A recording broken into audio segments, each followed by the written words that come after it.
El 11 de julio se rompió totalmente el mito de los grupúsculos. Se dejó bien claro que hay una gran parte del pueblo de Cuba que está harta, que ya no quiere este pacto social que ha durado demasiado tiempo y que se ha oxidado, que está anquilosado, que es obsoleto, que ya entró en fase terminal de obsolescencia.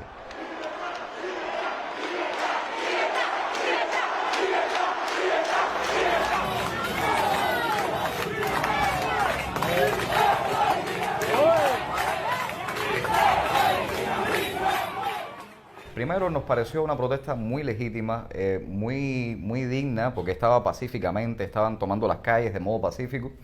Y cuando cortaron el internet sí nos preocupamos, dijimos, bueno, va a haber represión contra los manifestantes de San Antonio. Y nos parecía un acto absoluto de cobardía quedarnos en un sofá viendo lo que podía ocurrir, un fratricidio entre cubanos.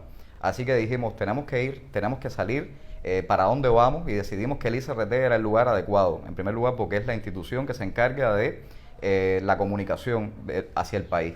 Y la idea era llegar hasta el ICRT, un grupo de jóvenes en modo pacífico, y pedir 15 minutos de derecho a réplica. 15 minutos para decir nuestra versión como parte del pueblo de qué era lo que estaba generando esas protestas. Para evitar todo eso desde la visión y desde la voz de un grupo de jóvenes que quiere cambios en el país, pero que quiere esos cambios por la vía sin sangre, por una vía pacífica, por una vía de consenso. Queremos saber la verdad, queremos saber la verdad, queremos saber la verdad, queremos saber la verdad, queremos saber la verdad. Y bueno, ya todos saben lo que pasó. Salieron a repudiarnos en ese lugar, gritándonos horrores, los mismos horrores de siempre. Nosotros decidimos sentarnos en el piso para que fuera más evidente que no estábamos en plan violento en ese lugar, y así todos nos agarraron por la fuerza y nos lanzaron como si fuéramos sacos de escombro a un camión que se usa normalmente para trasladar basura en la ciudad. Cuando llegamos al Vivac, constantemente seguían llegando jóvenes desde distintas partes de La Habana que habían participado también en otras manifestaciones. Gente muy joven, muchachos de 17, 18 años, que habían participado en protestas de todo tipo, desde las más pacíficas hasta las más violentas. Un muchacho, por ejemplo, que lo agarraron solo por estar cantando Patria y Vida en la calle.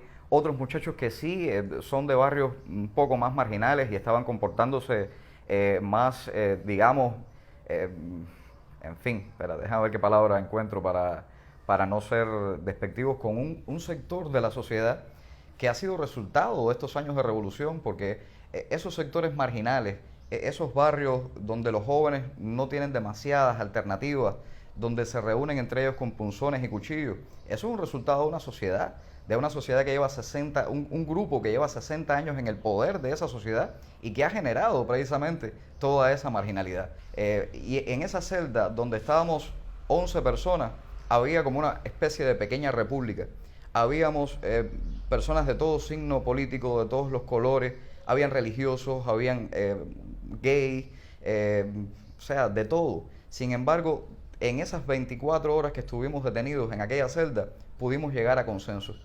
Pudimos hablar de historia, pudimos hablar de Martí. Era muy interesante ver a aquellos muchachos, los famosos duraquitos de los repas, de barrios muy marginales, escuchando hablar sobre Félix Varela, enterándose de que Colón había pensado que Cuba era Zipango cuando llegó a nuestras tierras, y nos decían, hemos aprendido más en estas horas en una cárcel que en todos los estudios que tuvimos en secundaria y en el pre.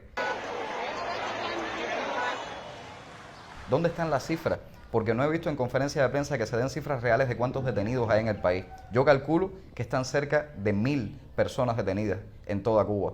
Esto no fue una protesta localizada en un lugar, en una sola ciudad. Fue toda Cuba, una buena parte del pueblo que dijo, ya basta, no podemos seguir así en estas circunstancias. Entonces hay que darse cuenta de que Cuba necesita un nuevo pacto, Cuba necesita un nuevo consenso. Hay que llegar a un cambio real, no a curitas. No se puede tapar un salidero enorme en una tubería oxidada con una simple curita, con un remiendo. Sin democracia, sin libertad, sin una apertura real, sin un diálogo hacia lo interno con toda una sociedad, reconociendo que hay una oposición, reconociendo que hay una parte del pueblo insatisfecha, reconociendo que hay una parte que ya no quiere saber de estos señores en el poder. con un solo partido gobernando. Si no reconocen eso, la paz es momentánea. Y estamos dispuestos a todo. Y estaremos en las calles combatiendo. Y sabemos que se están orquestando incidentes de este tipo. Sabemos que en estos momentos hay masas revolucionarias en las calles de La Habana también enfrentando elementos contrarrevolucionarios. Casi siempre que hay insatisfacción popular, descontento, casi siempre que hay protestas masivas, hay violencia. ¿Qué se puede hacer para evitarla? Bueno, no intentar apagar el fuego con gasolina, que fue lo que hizo el señor Díaz-Canel. El llamado al combate del señor Díaz-Canel es el acto más irresponsable que podía cometer un político en una situación como esta. Hemos visto cómo en los últimos días ha ido matizando, suavizando su discurso, pero a nadie se le va a olvidar ese llamado al combate, ese llamado violento que hizo en medio de una situación crítica que estaba viviendo la sociedad cubana. Por lo tanto, él es el responsable máximo de todos esos incidentes, de todos esos hechos violentos que ocurrieron en las calles. Entonces yo creo que la agudización de la crisis que está viviendo Cuba responde fundamentalmente a errores del propio gobierno.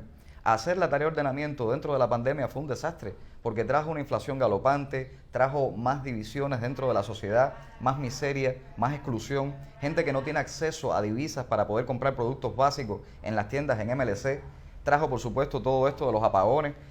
Cuba realmente en los negocios no es muy buena, se endeuda, no puede resolver sus problemas, pretenden controlarlo todo.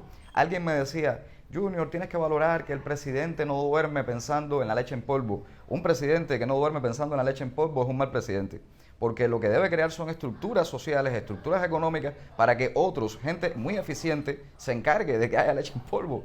Y entonces tú como presidente debes encargarte de que los más pobres, los más desfavorecidos, tengan acceso a ese tipo de productos, tengan algún tipo de ayuda del gobierno para paliar, digamos, su crisis personal, su crisis circunstancial.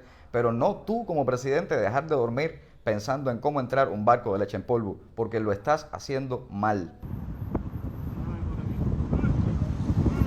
El cambio real en Cuba va a ocurrir adentro y arriba, dentro del poder, allá arriba en esa cúpula. Cuando algunas personas ahí cobren dignidad y se den cuenta de que han traicionado a su propio pueblo, cuando muchas de esas personas revienten también su burbuja mental, entonces comenzarán a ocurrir cambios en Cuba. Y ya lo hemos visto, porque con los resultados de esta protesta, muchos artistas que hasta ayer no se atrevían a asumir una postura, lo están haciendo. La gente ha cambiado, la sociedad de Cuba cambió y nosotros no nos hemos dado cuenta. ¿Cómo hacemos dignamente para responder como cubanos en una situación como esta?